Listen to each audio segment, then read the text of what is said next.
What I have here is a Ford van, and the engine in this is a 4.2 liter, V6. And there's a few things. It's 120,000 miles. It's never had a tune-up. I've kept the oil changed in it, but it's never had plugs, plug wires, fuel filter, coil, or anything like that. So what I'm going to do in this video is I'm basically just going to do the entire ignition system, or what is basically affordable of the ignition system here. And I did all like parts from Amazon here, and let me just show you some of the parts I got here. So it still has all the stock stuff on here. I got the Denso plug wires here. They're the 8mm class E suppressor cables, which is a pretty good cable. Kind of see the back. They have fiberglass braid for added strength.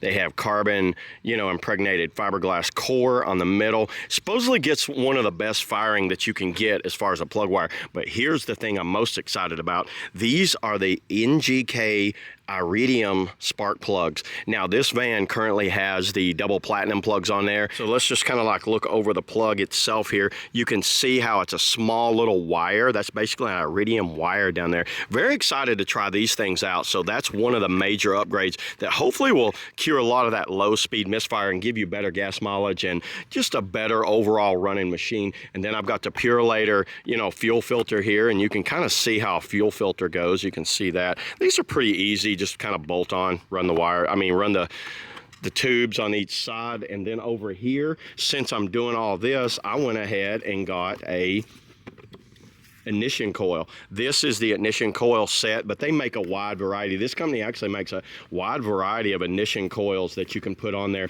Now, because of the way my engine is, you can see the plugs in the front are very easily get to, but in the back, if you look back here at the back of my van here, you have to remove this entire back casing and then pull half of the engine out on the top to get to the back spark plugs. So I'm going to take this to a mechanic shop. So I have a buddy that's a mechanic down here, and he's going to do all this work for me. These plug wires, they're not bad, but you know what? Why not just upgrade them? And while it's in there, that's going to be a quick one. Let me go ahead and start it up, and let's just kind of like listen to it at low speeds here. So that way we can kind of hear what we're dealing with.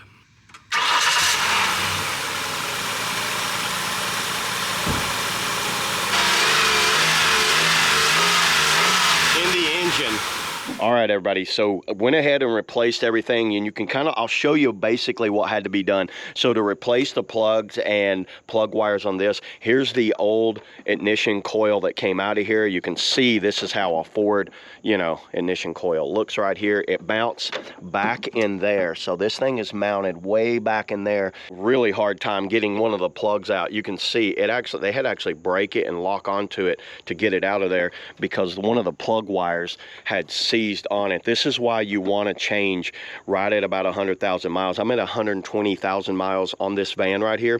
Now I bought it and I knew this was something I was going to have to do.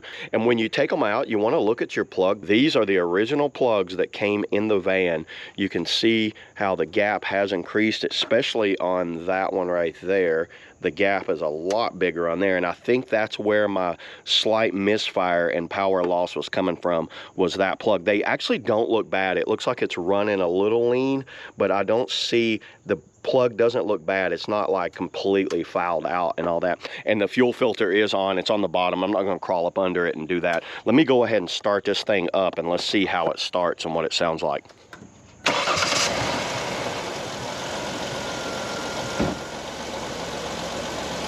Y'all see that? That was a very easy start.